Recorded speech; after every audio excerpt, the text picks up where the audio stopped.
All right. Cool. Well, shall we Well, kick off? yeah, we're pretty loose and casual, Luke. So it's very much a conversation. But we'll kick off. That should be our tagline. We're just Tribe Global. We're loose and casual. I like it. I think that could work. Great. Okay. Well, Luke, welcome to the Tribe Global podcast. Thank you very much for having me. Very exciting. Good to talk to you all. And where are you joining us from today? I'm in Queensland on the Sunshine Coast. Awesome. Nice. Oh, that sounds much warmer than where I am right now. So I'm very jealous.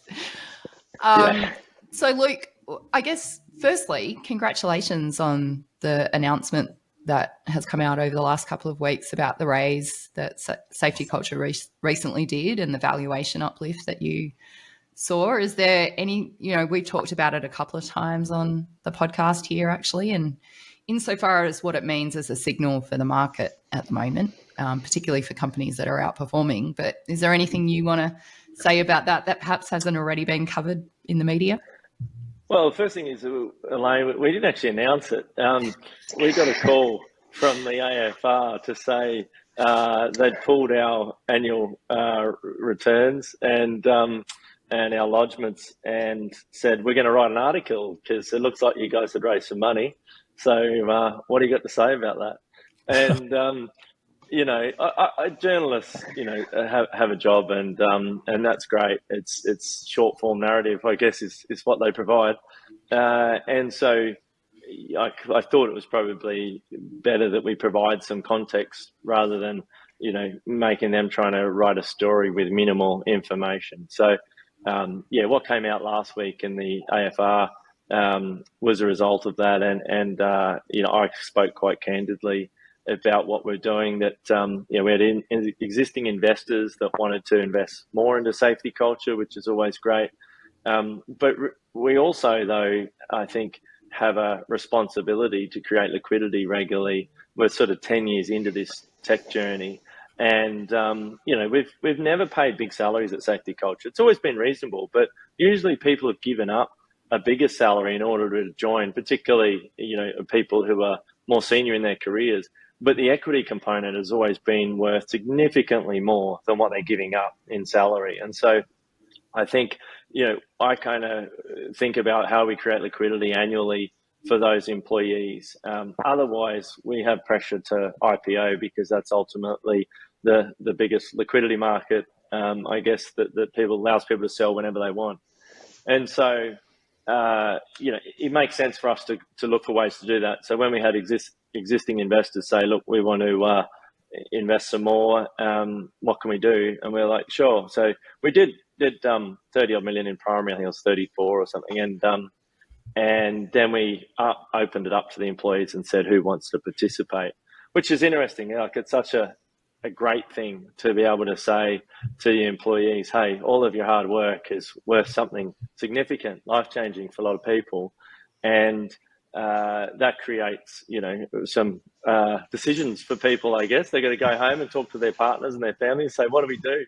And in the past, whenever we've done this, we just can't get much from the sell side. No one wants to sell. That's the problem. They all, see, the upside, and they think about, if I sell now, I'm going to, be missing out. And so a couple of years ago, when Insight Partners came to us, they wanted to put in 250 million, and because they've got a $12 billion fund, and we're like, well, we don't need 250 million, so I'll ask around. And the most we could get was 8 million from all the employees and investors.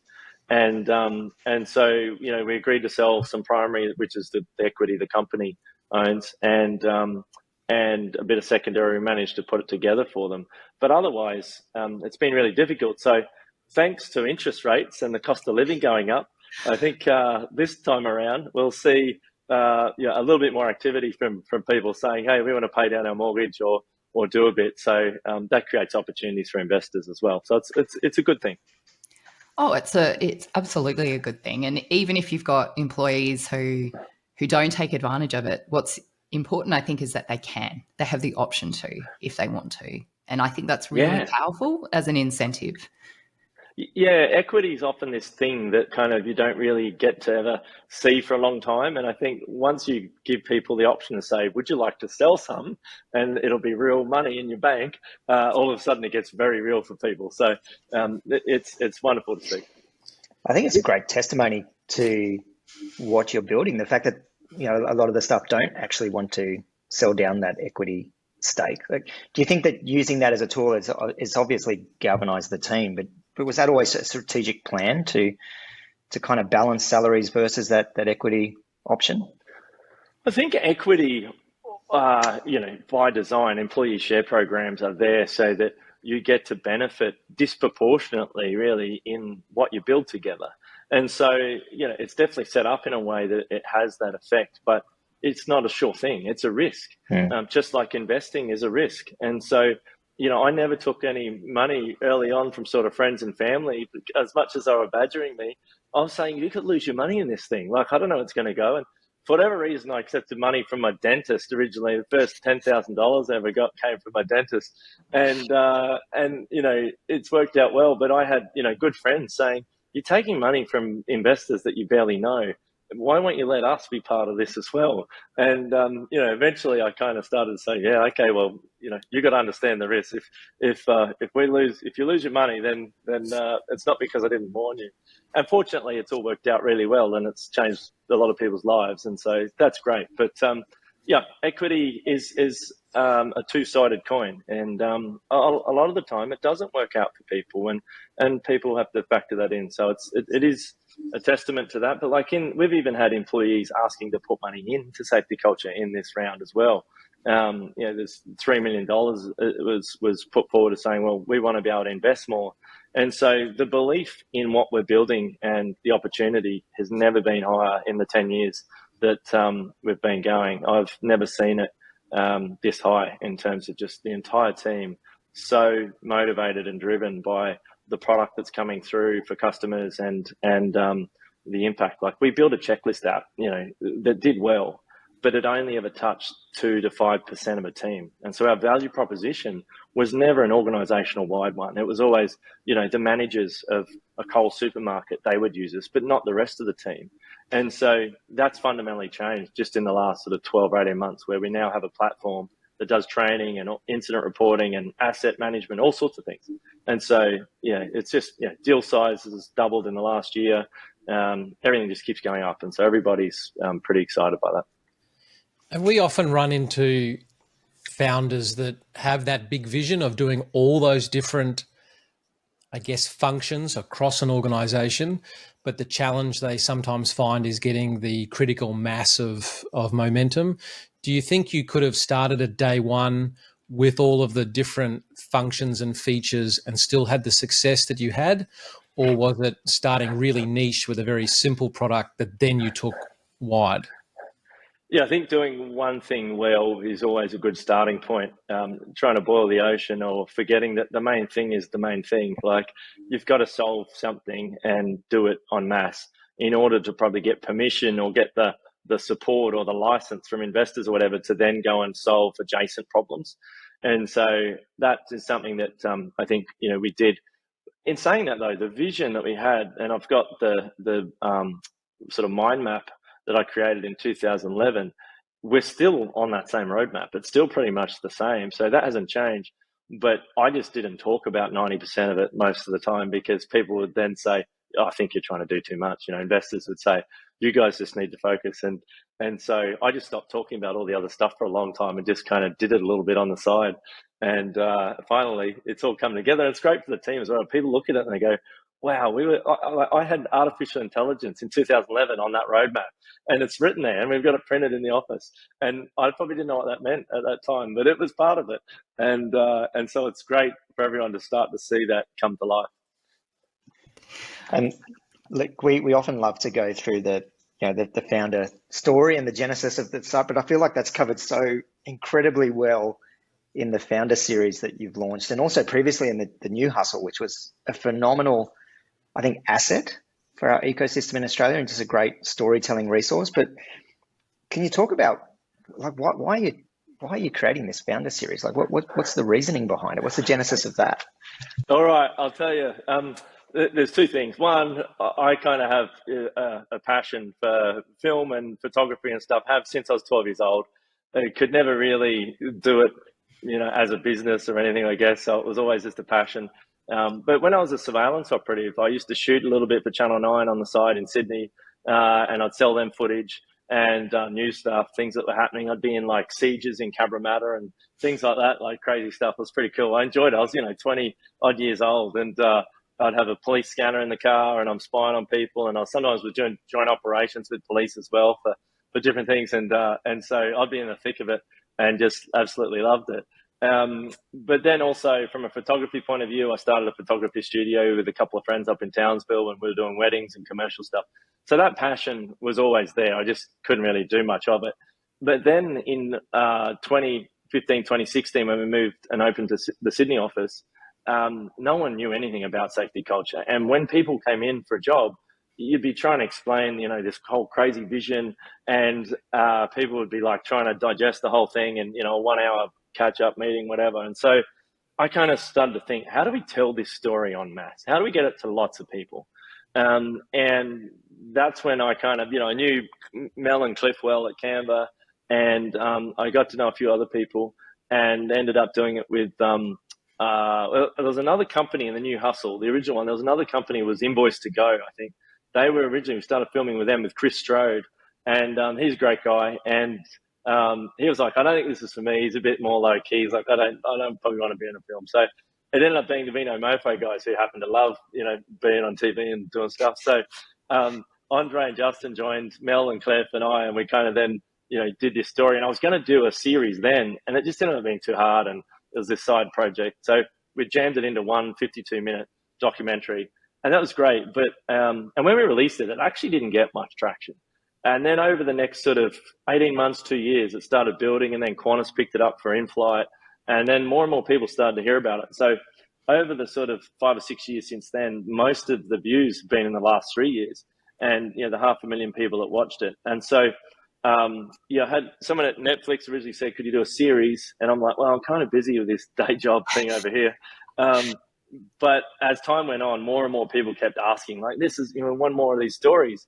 And so I thought, okay, we'll do a 3-month shoot. We'll shoot Canva, we'll shoot safety culture, we'll shoot Bright, we'll shoot Finder, all in 3 months, which is ridiculous. Never going to happen. Shows my naivety when it comes to filmmaking. And so, we started in January 2020. Then COVID, the world stops in March, and 3 months turned into 3.5 years. And the stories, I kept saying to the team, these are like getting better as more time goes on. Mel and Cliff decided to give away most of their equity, and Fred then stepped down from Finder and all that. So I'm like, these stories, it's good it's taking this long. But underneath it all, we were like, oh my goodness, is this thing ever going to see the light of day? And then when we went back to the streaming services, they were like, well, we're happy to fund this, but we want full editorial control. And I'm like, well, I can't give you that, because these founders kind of are trusting me. And so they're like, well, come back and see us when you make it. So of course I come back, and everyone's like, no, we're not interested. It's too positive. We crashed, or super pumped is how we want to see it. We want the ups and the downs, and the really narcissistic founders that are there just to try to trample over the top of everyone. And this, and I'm like, but that's not what this is. These are like actually good people trying to do good things. Like, that's boring. Like, we don't want that. And so, it's been pretty interesting. So in the end, Apple TV and Amazon Prime, we got it on there through a distributor, and it launched last week, whatever it was, and we'll see what happens from here. But feedback so far has been great. It's interesting that you made the comment that they were a bit disappointed it was so positive, because they really want to see kind of bad news stories. Yeah. I mean, that loops back to a kind of an observation I have about media coverage, but we can come back to that. But why do you think, I mean, you said there was a demand, right, to hear these stories. So why do you think the public are so fascinated with the startup kind of sector, or the people who sit behind it? What is driving that, do you think?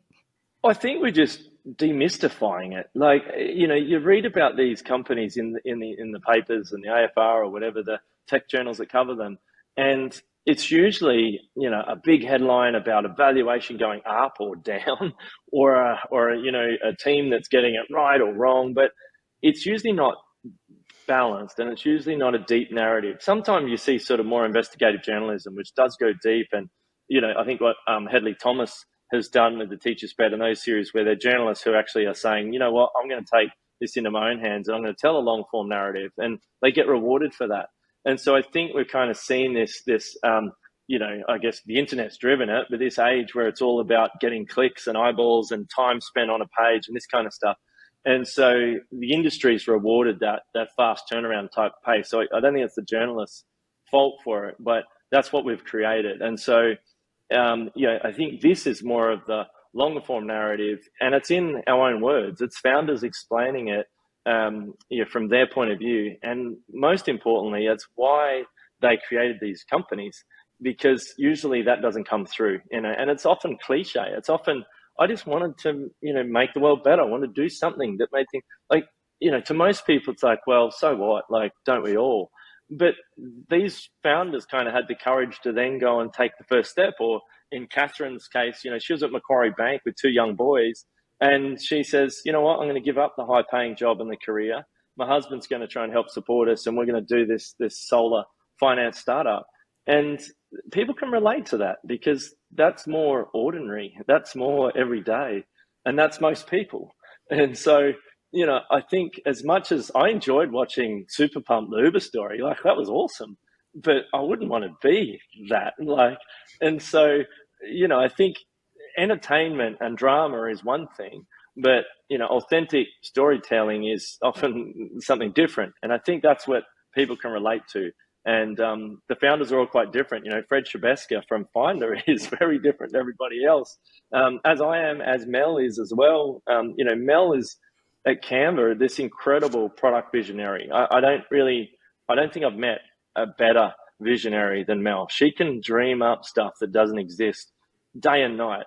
And then Cliff over at, her husband, longtime partner, boyfriend and girlfriend, he worked as a baggage handler at the Perth airport. They both were doing, stick-on temporary tattoos at shows traveling around. Like, these are like kids in the wilderness who had an idea, who dreamt up something that didn't exist, and then went, let's figure it out. And, there's one of the stories in there is Cliff, when they went to this investor conference in Western Australia that Bill Ty, sort of organises. Yeah, exactly. It's kite surfing. It's all this stuff. Cliff and Mel are there, in evening drinks or whatever. And here's all these American investors, and this is back before Canva, so they didn't even have really a thing. And apparently the investors had organised to take out like a boat on the river or whatever the next day and do their thing, and the boat fell through. And so Cliff, being Cliff, says, "I'll take you out in my boat." Well, no one asked what sort of boat it was, but it was like this 16-foot little timber half cabin type thing, and he turns up with it, tells him to meet him down the river, and he backs down the driveway, and the thing jackknifes and hits another car and breaks one of the blades off the propeller. And it's like, it's all good, we'll be fine. And this other guy there by the name of Rick Baker, who we all have probably heard of, who was one of the co-founders of Blackbird. He was still at MLC then, managing private wealth. And he's like, there's no way I was getting in that boat with this guy. And so he sat down next to a girl that he didn't know on the ground, and her name's Melanie, and she tells him about her dream to start this, sort of democratizing design for everybody type business. And that's what then prompted Rick to go and quit his job at MLC, start Blackbird with Nikki Shavak and Bill Barty at the time. And, the rest is kind of history. And so these stories are way more ordinary than they probably are portrayed sometimes in the papers. And there's a lot of just everydayness about them that, I think comes through in telling a series. So that's kind of more of the storytelling side of me, I guess. Yeah, no, and I think, we've lamented for some time about the lack of long form reporting or long form storytelling in this particular space, because it is really focused on headlines, particularly yuck headlines, because it seems to sell newspapers. And I think if your intention was to fill that gap with longer form storytelling, it's certainly been successful so far. So we've seen the first 3 episodes. That's great. And that story you just told about Cliff and the boat, it is so metaphorical, actually, for what it actually requires. You know, you need everyone to be in the boat eventually, right, as you're building a startup. All of the stakeholders, even though the boat looks super shady. Or a few investors clapping and cheering from the sidelines, Well, saying, you know, exactly, yeah. we're not ever going to get in that boat, but we're happy to pay you to get in it and go. And the fact that he thought it was a good boat that everybody would like you can just keep going. Like, that's what you need. You need founders that go, what are you talking about? This is the best boat ever. And you're like, okay, you just... She'll be right. Yes, we're missing a propeller blade. She'll be right. We'll figure it out.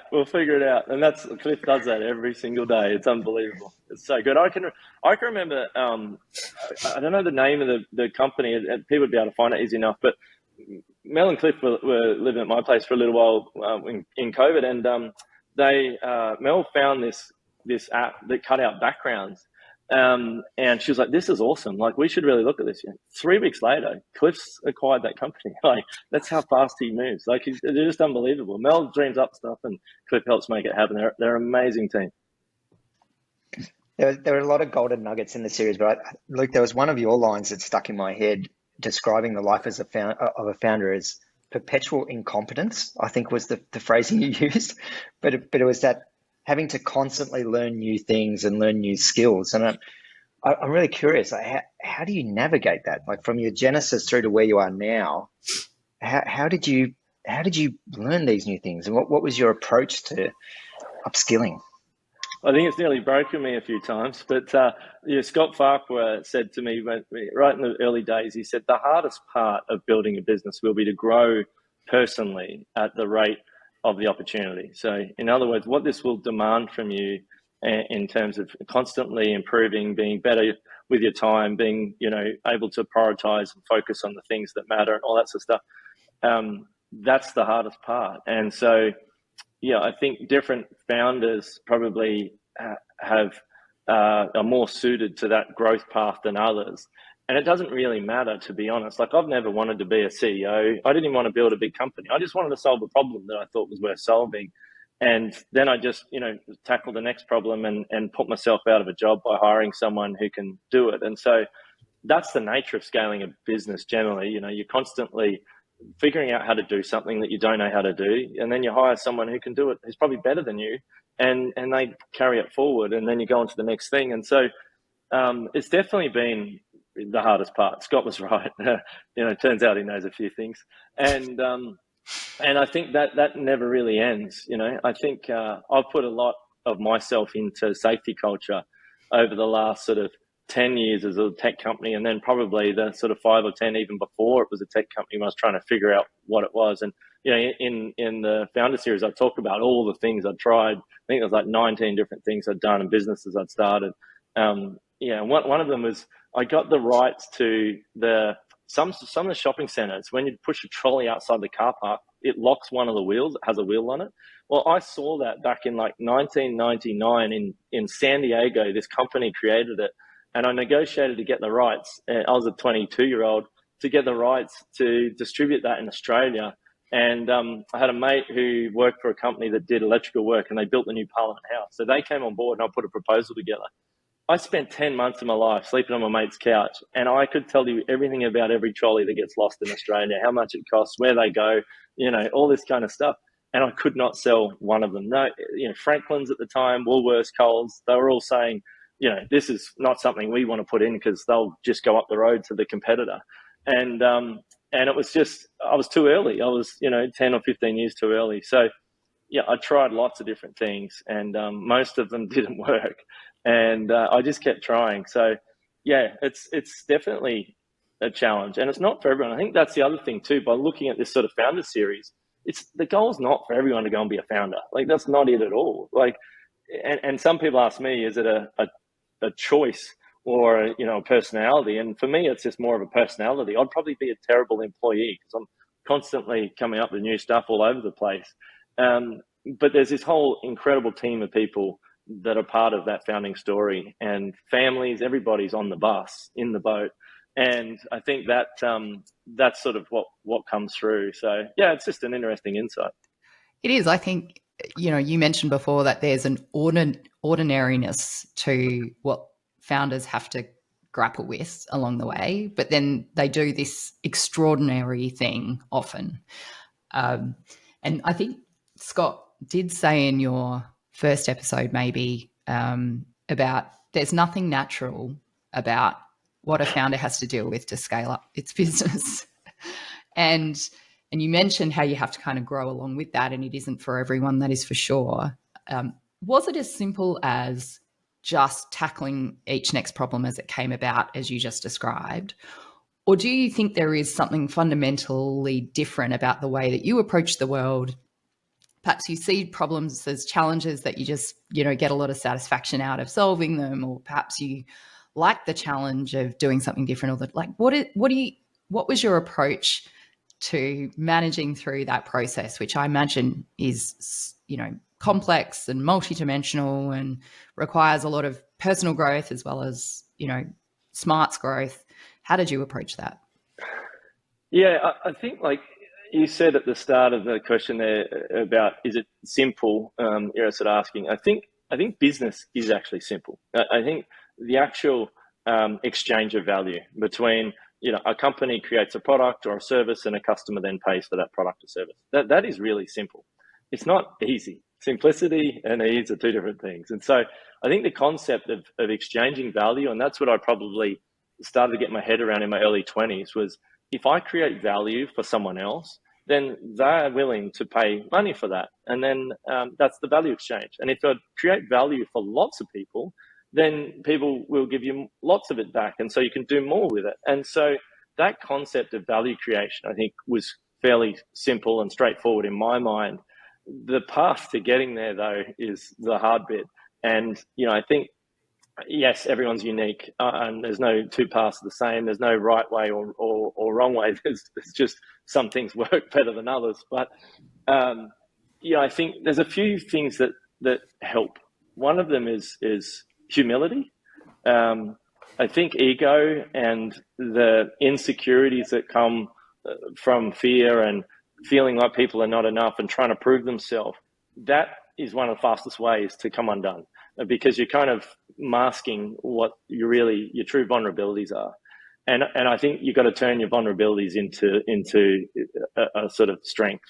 And so humility and self-awareness are kind of hand in hand. I think you've got to know what it is that you bring that's unique and that you're good at, but you also got to know what you're bad at. And there's lots of it.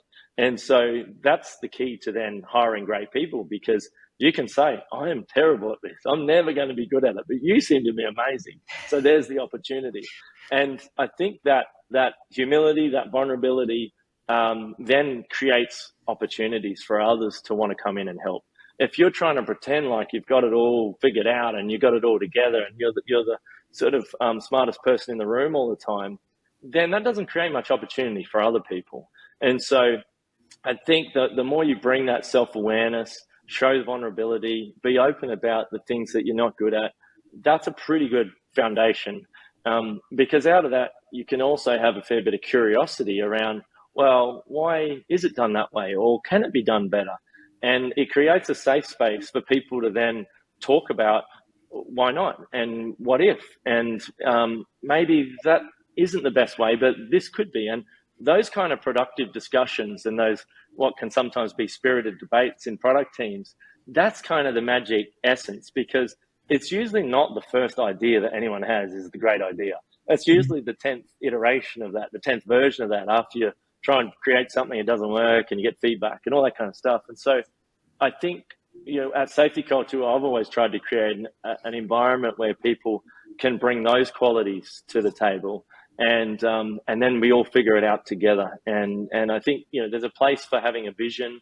That's part of, leadership, being able to clearly articulate where you're trying to get to, but then create the opportunities for people to make their mark on the world as they help us get there. And we've created our own leadership academy now at Safety Culture, because we just felt it's so important to keep developing great leaders and bringing that talent through, either for us or for them to go into other companies as well. But it's critical, particularly as you scale, when you get to sort of, maybe 300, 500 employees and then beyond.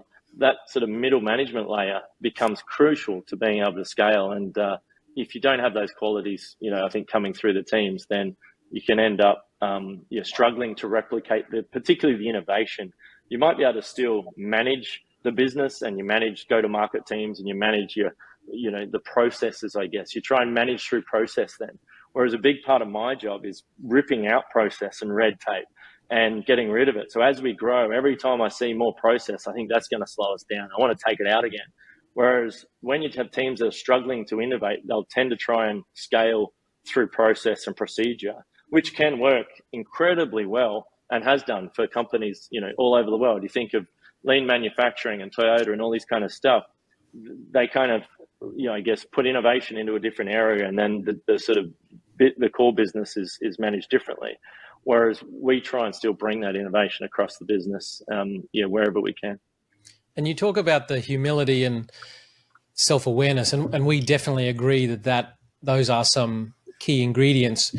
Is that just you and you had that innately, or were there some experiences that taught you the value of that? And if you're working with founders like we do that maybe haven't developed it or worked out the value of that, what would be your advice of taking people through that journey?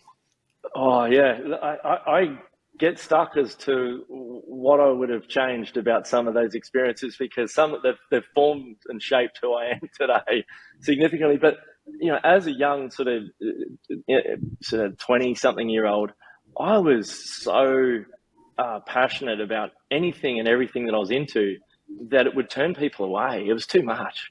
I had to turn the volume down on it. And I can remember, actually, here's one that really tortured me. I was I got into the Qantas Club in when I started flying a bit between Sydney and Townsville places. I got into the Qantas Club, which is just the regular thing. And I had Alan Stevenson with me, who was the first engineer, who's still at Safety Culture. And we had just been and shown a customer iAuditor, the checklist app. And we sat down in the Qantas Club. It was busy. There was not many seats left. So we asked this guy if we could join him. And I just started telling him about what we're doing. Then I asked him what he does. And he ran a equipment hire business. I'm like, that's perfect. You guys should be doing checks all the time. And I just went on this rant for like 3 minutes. And then he just sort of stopped, looked at me and said, can you just fuck off? I don't know if I can say that. But he said, can you just get away from me? Right. Yeah. And oh my God, that tortured me. I was just like, and I just got up and walked away. And I had Al with me as well, which was super embarrassing. And I was just like, what did I did something really wrong then, didn't I? Like, I was just so excited about what we were doing. And this guy, and moments like that, I was just too much. I was too much. Just had to dial it back. And so, I think as a 20-something-year-old, I was just so excited about whatever it was. And it wasn't good. It was too much. So I think some of those things probably help bring a bit more of the humility out, and just like, calm down, buddy. And so, yeah, there's some of that sort of stuff. Don and I probably both very much relate to being called too much. So Aaron is much more tolerable to everyone else. But it's when you're standing in front of a mirror telling yourself to get fucked. That's that's a humbling moment. Yeah. But the point you made at the start, so I agree. Those experiences are very formative for that. I think maybe the bit Don was getting at was, it seems like you had a lot of psychological safety to kind of fuck up or keep going, right? Now that I've started swearing, everyone's allowed to swear, right? This is good. We're getting more relaxed now. This could get very bad very quickly, but so and it sounds like you've cultivated that psychological safety in the psychological safety culture of your business as well, right? Because that's what has been most conducive to fostering this innovation and making sure you get the best ideas. And it's a common theme we see with companies that are successful, is that there is this kind of ability to let the rest of whatever is going on wash off of you. Criticism maybe, but more just the noise of it. and to kind of keep going. To us, Yeah, I think it's an innate thing, but maybe you develop that over time. Yeah, I definitely have. I struggled. I was quite sensitive to criticism and feedback, and in particular within our teams as well. It probably took me 10 years, I'd say, building a business to not feel like I had to make everyone happy all the time, and a lot of energy went into trying to reassure people or make them feel good. At the same time, pushing them harder than they've ever been pushed before. And then they'd think that, I'm a prick for doing that. And rightly so, fair enough, I'd push people too far. And so I think, over time, I've had to probably figure out what my role really is and settle into that. My role today is to be able to create a vision that gets people out of bed, that we all want to, go and dedicate our lives to provide the opportunity for people to do the best work of their lives, and then to challenge them in a really positive way and provide some accountability so that they continue to grow and develop and get the fulfillment that comes from that journey. It took me a long time to be able to articulate it like that.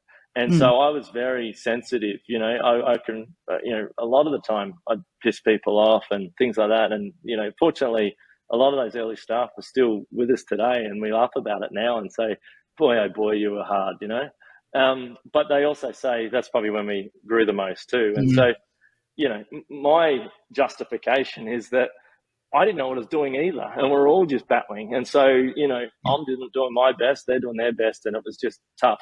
Nowadays, I think, my leadership style and the leadership qualities that we're bringing through the business, they're probably a little bit more mature and a little bit more, I guess, reassured in what we're doing. Whereas back then it's all reactive. You're living in fear. Are we going to survive? What if Apple does something and we're out of the App Store and we lose our whole business? And, I'd wake up in cold sweats at 2 o'clock in the morning. Like, a lot of stuff just wasn't fun in those days. And as we've got, a more capable team over time, people have grown into their roles, then we don't have those fears anymore. And now it's just a question of, how big does this become? Can we set a goal in 2022 to 100x the business by 2032? We now only have to 65x it. And so every year that'll number will come down. If we do that, then we've built something that really is world changing. And, it's a $10 billion revenue business. Then it's probably a $200 billion, valuation on it. And we're serving, the most important metric is, 100 million people a day. And so I think for a B2B business, you look at B2C and consumer apps, 100 million now is pretty good. Canva's 130. But from a B2B point of view, I remember 4 or 5 years ago, Cliff and I were looking at conversion numbers and things, and I was like, if we had the number of people coming in that they had coming in, we would have had 8 billion in revenue back then because our conversion's so much higher. But that's the difference between B2B and B2C. So yeah, it's definitely all evolved and it's got easier, for sure. But at times it's nearly broken any of us that have been here for the long haul. I moved to Sydney in 2017 and left, my family behind up in Townsville, to build the business. And I didn't really know many people in Sydney other than people through work. So, I went through probably a couple of years where I was just pretty down and questioning, why I was doing this. And then it came good and got easier again. But it's good to have those times now and work through them, because I can talk about them with the team and with others and say, whatever state it's in, it won't be permanent. If it's going great, it won't be forever. If it's going really bad, it won't be forever. You just need to work out what you need to change to keep it pointing in the right direction. But I'm less reactive today. Pass. Yeah, exactly. Yeah. There was that quite, sort of heartbreaking moment. Your kids were featured in your episode on the Founder series, and your daughter was talking about how tough it was for, periods of time, like you'd take her to get ice cream and the credit card wouldn't work. And I forgot about that until she mentioned it. It's funny, you delete stuff. You forget about a lot of the really hard stuff. But kids being kids, they remember it. So when she mentioned that, I went, oh yeah, God, I remember that. Yeah, that was a punch in the gut. Yeah. But how did you navigate those decisions? Because for us, like a topic we're interested in is how founders do navigate this process along with that, most people are also raising a family at the same time. So how did you navigate through that? Was it with your gut? Did you lean on other people? What was your approach? All of the above. I think there's certain techniques that probably help, like being able to set expectations with your family and saying, look, the next 2 months we're fundraising, or the next 2 months we've got a big product launch coming. I'm going to have to work some long hours. But after that, we're going to cycle down again, and I'll have some time. We can pick you up from school or do whatever. And so, it's the same in business. You kind of have to have a bit of a plan for what's ahead. The biggest thing that most people can't handle is uncertainty. So if the future is constantly uncertain, that's what wears people down psychologically. And so if you can help provide certainty, even if that's not necessarily great all the time, if you can prepare them mentally for what's coming and psychologically, then usually people can start equipping themselves with whatever resources to deal with that, or mentally they just are prepared for it. And so I think I tried to do that as much as I could. And certainly, my daughters, I took them on the journey and explained, a lot. And I think Catherine from Bright, in her episode, her 2 boys are there talking about, what fundraising is and investment and all that kind of stuff, as 8 and 10-year-olds or something. And so, I think you do have everyone all in with you. And so you need to be able to help, I guess, set their expectations and provide some certainty, good or bad, around what's ahead.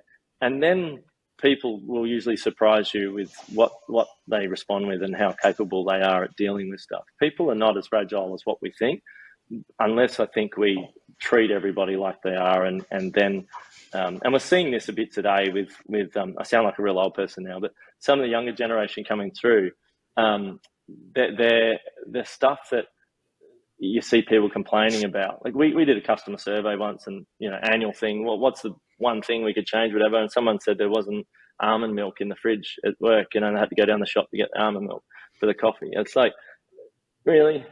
And so, I think it's the same as raising children or whatever as well, building business. If you don't give people ways to build self-esteem and give them ways to challenge themselves and figure out what they're capable of, then they usually don't develop great self-esteem. And so that's where, unhappiness, unfulfillment, all these things start to creep in, complaining about stuff. But if you give people challenges that they're capable of generally, and you prepare them for it, then, if you're climbing up Mount Everest, no one's asking where's the 7-Eleven or where's my Milo that I had before I go to bed or whatever. It's like, no, we're taking on a big challenge together, and we're all trying to get there. And so I think there's something to be said for adversity building character, and not being afraid to take on, challenges, and then knowing how to deal with things when they're not quite feeling great. That's the key skill here. It's not taking on the challenge. It's being able to respond to the feedback and responding to the situation that you've then created, and, then being able to continue from there. That's actually the muscle that we all need to build. And that's what I try and create within our teams as well. Yeah, And it's great that you're doing that. Yeah. And sorry, Aaron, go ask your question. I was curious because I'm really passionate about that particular topic. I'm curious, do you have practices or rituals or interventions in your teams to actually embed some of that? Like, do you have challenges that you set for staff outside of work challenges? Like, how do you approach it? I'll give you a recent example. So I had a team member that joined us from Goldman Sachs, ex-lawyer, great guy. And it's not John Blake, who's our COO, who also joined us from Goldman Sachs. Not him, but anyway, we had a team member who had a vision to run a whole bunch of our sensor and IoT business. Came to me with this kind of pitch. And they'd never built a business before, and their thinking lacked some of the nuts and bolts. And so I said, how about this? And I think our temperature sensor business, which is for like fridge temperature monitoring and stuff, we were only selling like $100,000 a year in those things, and it was kind of not really doing much. And I said, how about I set you a target to sell $100,000 in $200 sensors, $100,000 worth in 90 days, and you got to figure this out. And he was like, "Oh, crikey!" Like, yeah, okay. And he agreed to it, walking out the door, fully thinking, "What have I just done?" kind of thing. And then a few days in, I'm like, how's it going? Like, you've got AdWords going, you know, how are you going to sell these $200 sensors to the restaurants in New York or wherever? Like, how are people going to hear about it? And he's like, yeah, the teams, I've asked them to get AdWords ready for tomorrow. I'm like, team? What team? Like, this is an individual challenge. Like, there's no team. It's you. You're doing the AdWords. You're doing the landing pages. You're figuring this out. And he's not a marketing guy. And I'm like, you're gonna work this out. Like, I'll give you some tips, but this is all you. And it was, you know, I kept checking in with him. It was awesome. You know, 10 weeks into the 12-week challenge, he rang me on a Sunday night and was pretty emotional and said, you know, this is the best thing that's ever happened to me. And I now think about how to do this completely differently. It sold $240,000 worth of these things and blew it out of the park. Now he reckons he's going to do 2 million in the next 12 months. And it just, you know, it's completely unlocked. But not only him, but also the people around him. They're like, we want what he's got. Like, you know, I'll have what she's having. The old Meg Ryan scene. And it's just incredible to see the impact that that's had just when one person has kind of tapped into this capability that they didn't know they had that was kind of sitting there. And so trying to create challenges for people that's based on real experience, not theoretical, not like, hey, you know, we're going to go through a course together. It's like, no, you have to go and actually figure out how to do something.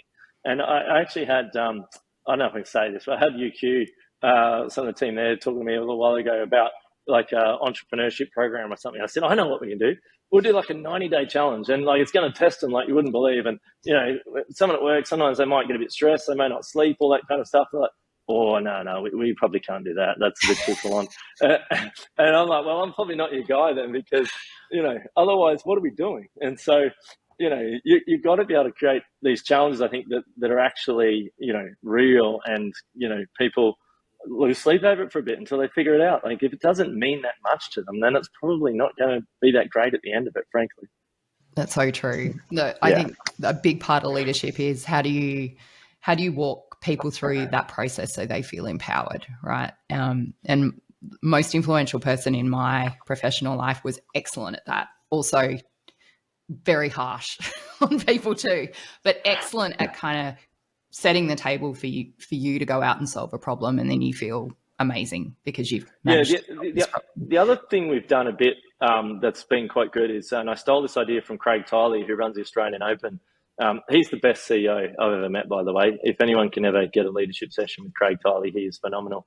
But he would swap out his leadership team every couple of years, and we've done it where like our chief product officer went across and became COO of our training business. Our APAC go-to-market manager, who 6 months before that was a customer of ours and then joined us, then became chief product officer. The CEO of our lone worker business that we acquired became the go-to-market GM. And by swapping these people around in these different roles, like this literally come in one day and go, hey, I've got an idea. Everybody goes, holy shit. And what happens next is incredible, where the people who go into the new role feel like they've just had a whole new lease on life and like they're learning something completely new. It's great. The person who used to do their job is this kind of custodian that's looking over and helping and mentoring and going, oh, here's why this is done this way or whatever. And you end up with this great sort of cross-pollination across the teams. And it just, you know, ignites a spark in people that otherwise, you know, they might be in the same job for 3 or 4 years and they start thinking, well, you know, what am I doing next? Switching it up and changing all that stuff around has been phenomenal. It's stuff you can only do as the company gets to a certain size, but it's been good. I was going to say it would be difficult to do as you were scaling up, but I imagine what that does do is it creates a lot of empathy for the other person's role, right? That you're now having to do that maybe you didn't have before. Yeah, the unsolicited advice on why something should have been done differently might slow down a little bit because they're like, well, actually, I know that's a bit difficult. So empathy goes up. Luke, what are your practices for managing yourself? I mean, you talked about in the early days the sleepless nights and the cold sweats, and I get the impression you've become accustomed to managing yourself and stress. But do you have practices, habits, a place you go to de-stress? How do you manage yourself through all of that? My number one thing has always been exercise, you know, getting on a mountain bike or whatever, just particularly cardiovascular exercise, getting the heart rate up, and sort of, you know, if you're, depending on your age, but sort of 170, 180 beats per minute for more than sort of 45 minutes. Like, if I'm able to do that 4 or 5 times a week, then life is pretty good. I can handle most things. The second thing, which I only really have done more in the last sort of year or so, is sleep. I never used to get 7.5, 8 hours sleep consistently. I'd run on, 4, 5, 6, 6.5 for 3 or 4, 5, 6 days, and then I'll be just constantly tired, and you don't deal with stuff as well. Then I'd sleep in and catch up and all this kind of stuff. And being able to consistently sleep is just makes the whole world better. And last year I took 3 months off for the first time, and which is a whole another interesting story about how the teams went and stuff. But I, for the first time in 27 years or something, slept 8 hours consistently day after day, and I just woke up and went, "Wow, what a feeling! This is phenomenal." Imagine what I could have done all these years if I felt like this every day. And so I think exercise and sleep they're easy. Well, the exercise part's easy; you just go manage your time. The sleep part's hard early on, particularly if you got a lot on your mind. But obviously, your coping skills improve over time. But there's no shortcut that I found for that. But it's better now. The other little thing that helped, and I talk about it with our teams, is to have a 4-day weekend every quarter. So, take a Friday and a Monday off and go somewhere and just go and have some downtime so you're kind of fresh. And then try to usually break your annual holidays into 2 larger pieces. So sort of, whether it might be March, April, May, there's one slot, and then sort of, Christmas or whatever, or you might make it September, October. You have another 10 days or whatever it is. And that way you've always got something to look forward to that gives you a bit of a pressure relief and a bit of a break. And doing that consistently is kind of key. So that stuff, I guess, has probably helped me over the last, 10 years or whatever, managing, lots of different things at once. Yeah, that makes a lot of sense. And absolutely the exercise and the sleep and these common things that are fundamental. But yeah, who would have thought? Poor Don's just looking longingly at the moment because he's got 3 kids under 4 and 1 newborn. So sleep is probably not a lot on his radar. I think that just means I value it a lot more. But on joining a few different threads, there's this almost hustle porn kind of view of the world where you've got to be busy, busy, busy, and you're not a good founder unless you're working 18 hours a day, 7 days a week, and they get almost caught on an addictive wheel. Do you think, though, that is required to get something off the ground and you earn the right to sort of migrate into this position? Or do you think in hindsight you could have actually taken a less energetic approach and still gotten the result? Oh, I think the smartest people do it way easier. I just wasn't that smart. I think there's some incredible players. You look at Yarn that created WhatsApp. I think they had like 500 or 600 million users and still had a team of less than 100. I'm like, show me how to do that. Like, yeah. So, look, I just didn't know of a smarter way, but I'm sure there are plenty. So, if you're smart enough to figure out an easy way, then more power to you. But for most people, we're grinding it out. I only had a year 9 education, and I was never that smart. So I just had to, figure it out bit by bit. So I wouldn't say it's required, but it's just, if you got nothing else, you can usually still outwork everybody else. So that was kind of the biggest asset I had. I knew how to just go deep on something and go hard until I kind of got somewhere. Look, this podcast is founder focused, but also kind of startup and VC focused as well. I'm keen to hear your take or your experience with venture capital over the years. Has it been necessary evil? Has it been a good thing? Like, what's your take? It's been transformational. I was involved in just traditional businesses before I started Safety Culture, and when Rick Baker, I went to a couple of nights in Sydney. I flew down for like a Google meetup or something, and I started to hear about venture capital. I didn't know what it was. Never heard of it. And all I knew about was you get a loan from a bank for a business sometimes, or you could have an overdraft like my mum had, and that was it. And so this idea that people would give you money in exchange for equity was very new, and I was quite sus on it. I was just like, I don't know about this stuff. This is something you end up, I'll probably hear about on a current affair or something, and some bloke will be getting chased down the street with a camera. And I was just not at all convinced. But little bit by little bit, as I learned a bit more about it, and we had a Commercialisation Australia grant, and they were talking about venture capital. If you can get venture capital to match this, we can also then, dollar for dollar and this sort of stuff. And then when I really started to warm up to it, Rick said, well, there's these two guys that have invested in our first $29 million fund at Blackbird, Mike Cannon-Brookes and Scott Farquhar. Have you heard of them? I'm like, no, I don't know who they are. They're like, well, they need to interview you for this investment because they're the biggest contributors to that first fund. And if they agree, then we'll go ahead with the investment.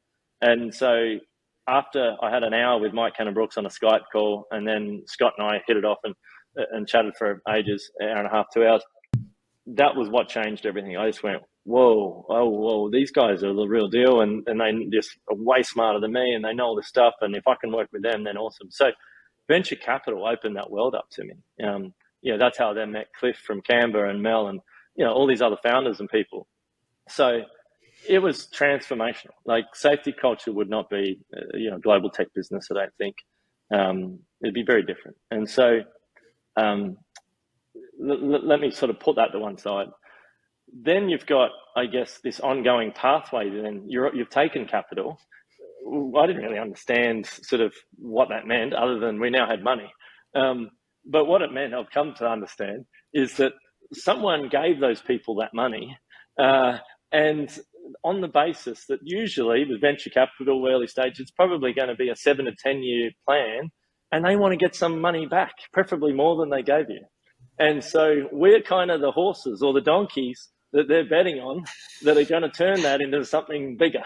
And so, it sounds simple now, but it took me quite a few years to really understand what was going on. And so, now Blackbird's sort of, 10, 11 years old or whatever. And yes, they've had a couple of big successes with us and with Canberra and others, Culture Amp and things. But they've got people like my dentist who, I originally allowed to invest, saying, when do I get something back for this? Like, I'm getting old. Like, he sold his dental practice. He wants to retire. He's like, this is my biggest investment. And if it's just in the never, then it's pointless. And so, the clock's ticking. You do have a responsibility to build something. It's got to have unit economics that are going to be able to scale. You've got to be able to continue to grow that for them. And so creating liquidity, and I think as the Australian market's matured, there's more ways to get secondary liquidity now other than just IPOing, which is what you would have had to do 10 or 15 years ago. Then there are markets where you can facilitate that. And so that's starting to happen more. We saw it 2 weeks ago with Canberra selling, $250 million of secondary, 150 million of that was back to Blackbird's investors. That's fantastic. That all goes back into the system. And so that takes the pressure off some of the others. And we'll probably do a bigger round next year for people as well. And so the thing I think founders got to understand is that you are on a timeline. This is not something that you can never sort of have to deal with. You are going to have to deal with it. And the other thing is, if it's a 7 to 10 year fund, but they're deploying money maybe 3 years into that 7 to 10, well, then they've only got 4 years or, at the most 7 years to then have a return. That means you've only got that much time. And so, I think people, and this is a great conversation, I think, for the community generally to understand how the capital system works. Like, the money's coming from somewhere and it's going to have to go back there with a bit more on it usually. And so, I guess that kind of psychological pressure is real for people if you're not prepared for it. And when we see companies, like we've been offered, $500 million in 500 million from a name that everybody would recognize, and say, they were saying like years ago, we'll give you 500 million on a $5 billion valuation, and you'll never have to raise again. And this is, a classic sort of WeWork type scenario. And fortunately, I think for us, we were like, well, I don't know how that's going to play out. And you don't give yourself any margin for error, because if you don't turn that $5 billion valuation into 10 and 15 and 20 within those timeframes still, then you're going to be in trouble. And so I think people need to understand, when they take money, and they agree to a valuation, what I always thought, can we grow into this valuation within 12 months from now with a bit of margin for error? If things don't quite go exactly as we think, are we still going to be somewhere around that? And I think we've benefited from that. That's why, in this market, we haven't had to lay off people and we haven't had to do a down round. And the best companies in the world have all been doing down rounds. So I think that's something that people need to probably get their heads around sooner rather than later. And that's why you have to put positive pressure on yourself and your team to develop great unit economics, which means, we're going to be able to sell this product and it's going to generate revenue for us, which then justifies a healthy valuation for everybody. And if you get that little dance right through the whole thing, then it's a pretty good ride. And we've had a fantastic journey. We haven't had any problems along the way, but it's probably because we've said no more times than we've said yes. And, that's the whole thing. You've got to say no to the many, many good things in order to say yes to the few great things. And we've certainly turned down 99.9% of investment that's been offered to us. You've made a few comments in the past around, reporting obligations to ASIC. Not that you disagree with those reporting obligations, but that limited piece of information out of context, and then the way it gets reported makes your ability to deliver on those things for your investors much more difficult. This is a very timely point you make. I have no issue with governance. So good governance, 100% all the way there. Reporting to the regulatory bodies, all that kind of stuff, absolutely, all day long, no problem. When, like what happened 2 weeks ago, the AFR rings and says, hey, we've just pulled your financial statements from your ASIC lodgement, and we understand that you've raised money, and we've heard that you're still doing more. So what's happening? And so then I'm having to explain to the press the day before, well, it ended up in the day before, but it might have been longer. The day before we even told our employees that they could sell equity. I'm explaining it to the press now to say, hey, this is why this is happening, and just, don't write this up as a bad story because it's a good one. And so that starts impacting people and can impact people in a negative way. And I think there needs to be more regard and more understanding as well. And I always invite journalists to our office and say, if you want to write something, please, by all means, come in. I'll give you the whole story. Like, don't just try and do it in a 30-minute phone interview. Come in. I'll walk you through it. Take the time. You'll write a better story.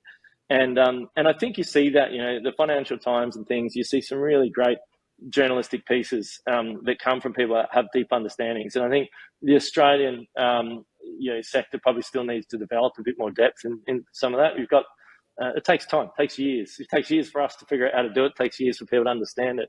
But I think there is an argument to say, why can't we have private or financial information remain private for a private company? The investors should all be fully aware of what's happening, the financial position, the reasons why decisions are being made. But does that actually necessarily always benefit everyone for it to be in the public domain?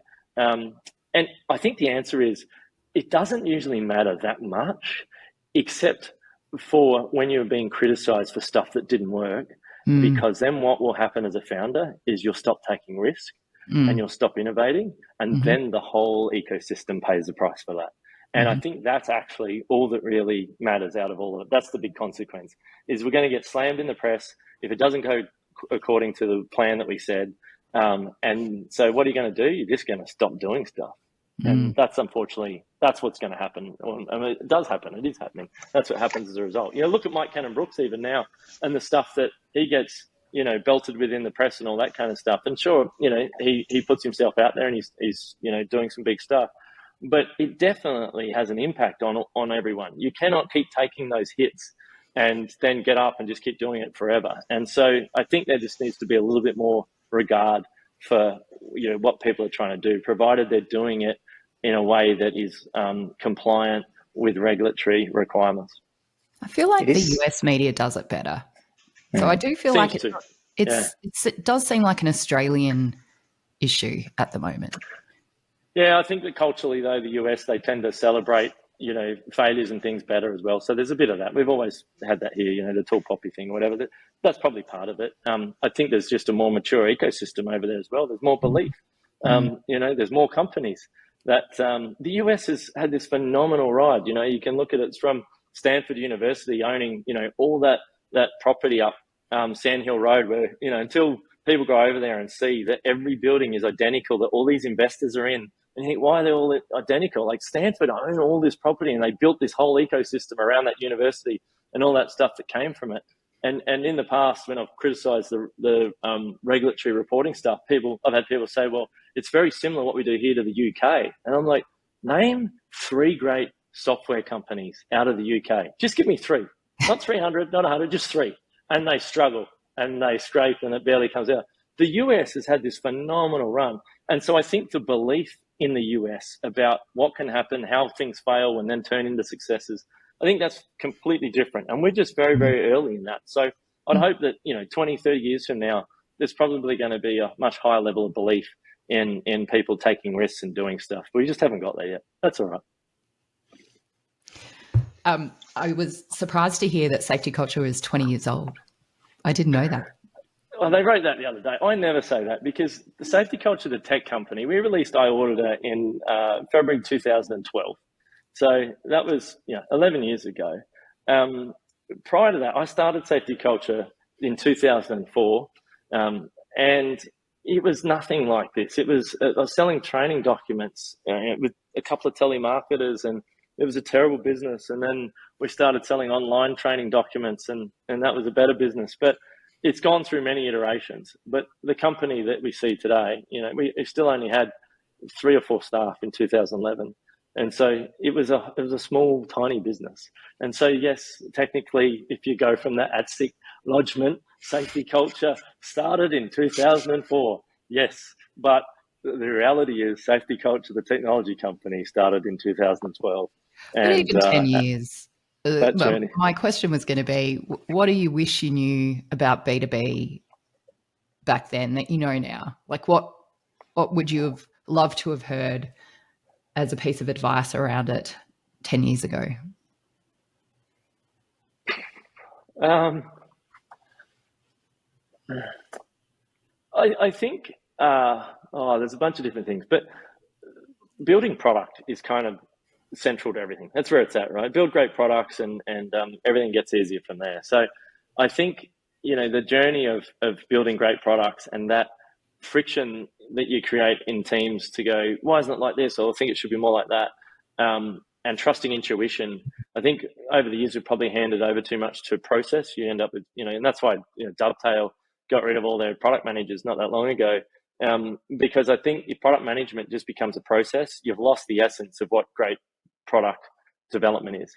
And you need to continue to push for intuition and not just go, well, let's go and speak to 100 different customers and let's get all their feedback. And then let's go to the design team and get them to come up with some, designs on what it would look like. Like, if you don't have a strong intuition about what you think you should be doing, then don't just go out and start, asking the masses. Like, come back to your thesis and go, well, hang on, what are you trying to do? Why? And what's the problem? And so I think probably a sharper focus on that we would have benefited from. I probably handed over too much to process and procedure because you hire great people who say, well, this is how it's done at Facebook or wherever, so this is what we do here. And I think product management is going through a reinvention of itself at the moment. And it's a bit like what marketing went through, I think, 5 years ago, where trying to hire a CMO 5 years ago was near impossible because you'd find brands CMOs who knew about brand marketing, but they didn't know anything about digital acquisition. Then you find people who are experts at digital acquisition, but they knew nothing about brand marketing. And so there was this kind of juxtaposition that you were trying to hire for. And I think we're seeing that now in product management, where just because you've managed product process doesn't mean you're a great product manager. And I think if you nail that, and that's what Mel, frankly, at Canva has done probably better than just about anyone. She has managed the product development of Canva through her intuition really, really well. And she rules product with that vision, and the results speak for themselves. Luke, one of the burning type of question that I have before we let you go is around Yeah, you're often held up as the poster child of regional innovation in Queensland, like the fact that this was born out of Townsville. I'm curious to hear from your perspective. You know, was that a strong point? Was that beneficial in the early days, and then that decision to move to Sydney? Keen to understand that piece as well. Look, the honest answer, I think, the most honest answer I can give you is probably that the closer you are to other people thinking about this sort of stuff and doing it in a really smart way, the quicker you'll probably figure it out. So being in Townsville is probably a disadvantage in some ways. In saying that, it forced us to be good at fundamentals that we may not have been good at otherwise. So we didn't have access to capital. We didn't know where it was going to come from other than our customers. So we had to build a real business. So that discipline, when we got to the US and started talking to US investors, they were saying it was a common trait back then. Probably not as much now because the amount of capital that's gone into tech in Australia. But back then, the common trait was that Australian companies had better discipline and they'd built a better foundation because there was no other way to do it. And that's where Atlassian had sort of popped up and gone through as well. And so, if I could have my ideal scenario, I would be surrounded by other people building amazing products, and that would shape my thinking, and I'd sit down and have lunch with them every day. But it is what it is, and I didn't have that, and I was in Townsville, and I just had to figure it out. And for a while, we became, the place to work for. Like, if you wanted to be a software engineer, we'd go out and talk at James Cook Uni. Really, no other tech company was going out there and talking to them, and so we gave those kids a pathway for being able to work in a tech company. So those things all helped us. But ultimately, we ran out of engineers in Townsville, and it got too hard. And a lot of people ask why we went to Sydney instead of Brisbane. There's only one reason, and that was because Scott Farquhar introduced me to the third employee at Atlassian, and he went to uni with Mike and Scott. And his wife worked in Sydney for a neurosurgeon. He said, I can't move to Townsville, but I'll happily build an engineering team in Sydney. And we needed some problem solved, and that's how come Sydney happened. So we could have easily then made Brisbane the HQ instead of Sydney. That was not really a here nor there for us. It didn't matter. So I think the moral of the story is you can build a business from anywhere. And the constraints that you have in regional areas are probably going to serve you if you can make a goal of it as you get further along. It might take you longer though, because I don't think we really figured out how to build a company until probably 2018, 2019, I would say. We were just kids trying to do our best every day. And it wasn't until we'd either hired and fired and had a whole bunch of people come through and learn enough and spoken to other founders, and Scott had helped, and Cliff and these others, that we kind of probably 2018, 2019. And that's why we're only probably hitting our straps now.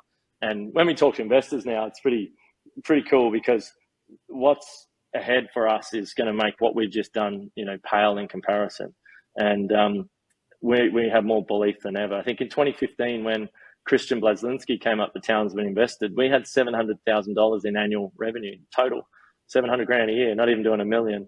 And then, we hit 100 million in revenue. And if you'd gone back to those kids up there then and said, hey, you're doing 700 grand, but in a little while you're going to be doing 100 million, you'd say that's probably not going to happen. And now, you say, well, we can see how we hit $1 billion in revenue, 10 billion in revenue. That's just a straightforward path now. It's an execution challenge. Whether we get to 10 or whatever, we'll see. But the belief now is greater than ever. So it's a really exciting time for us. It's pretty cool. Last question. Sorry, Lady, you go. Yeah, I was just going to say, for anyone who's listening who hasn't yet watched the Founder series, we highly recommend that you do. I think we've got 3 episodes so far, so a couple more to go. Any plans or any other production projects in the works for Founder Films?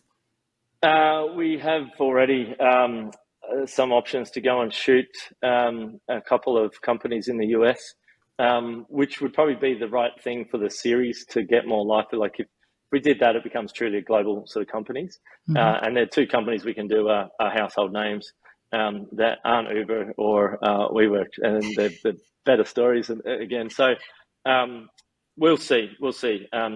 It depends. If this goes great and people want more, then we'll probably do more. I think there's definitely a passion within the team. We filmed all this in-house. I got Matt Jepson, who's the director of photography, that I convinced to move out to Australia to sort of take this on about 4 years ago.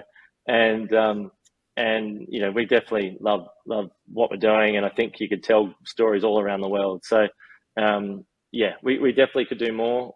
I'm not sure whether we will yet. It depends on how far this goes. If this is a raging success and millions of people watch it, then we'll definitely be doing more. So we'll just see what happens. Awesome. Anything else before we let you go? Yeah. And I think if nothing else, it's helpful for the people around that either know or live with or have an entrepreneur in the family that find it hard to understand what it is they do all day or why they do it all day. A lot of these stories capture that energy and that essence to sort of demystify it. And if that then gives some more support to those people and the ecosystem, that can only be good for innovation in the future and employment. Yeah, I think that's a really good point. My dad watched my episode of The Founder, and he rang me in tears and said, "I didn't realize what you've been through." And he said, "I wish I knew more at the time. I could have perhaps tried to help more." And it's been really interesting just for even my own family. Wow. And my daughters and stuff. This stuff's hard, and it's not for everybody, and it takes a lot out of everyone involved. So if this series helps those families and others understand and maybe find ways to be able to help, then that's a good thing as well. So let's see what comes of it. That's great. Awesome. Brilliant. Thank you, Luke. Yeah, really. Thanks so much for your time. Really appreciate it. My pleasure. Thank you. And well done on the podcast. It's great to see. I think you bring a great lens to the industry, and hopefully lots of people get to hear it, because I think the work you're doing is important and it's worthwhile. So thank you. Thanks, Luke. Cheers. We wanted to talk about stuff that you don't always get asked about. And for us, I think, like, a lot of what we deal with when we're helping the companies we've invested in is the kind of emotional support and psychological support side of things. So we like to kind of focus on that because it's where it doesn't get talked about a lot. And it's such an intrinsic part of being able to kind of keep going through periods. Every founder I know has had some period of depression and multiple sometimes, especially self-doubt and things. And I as well try to candidly share that with people, and often people will go, "Oh, it's so good to hear you say that." Like the best, all the founders I know, all of them, the best, the worst, whatever, they all go through periods of that. And I think it's you're absolutely right. It needs to be talked about more, because it can creep up on people, and they all of a sudden can be in a pretty dark place and feel like they're very alone and isolated. And the reality is we've all been there, and it's part of life and working through these things. Yeah. So we appreciate you being really transparent and honest about that. Yeah. My pleasure. It's great. Really, really happy to be part of it.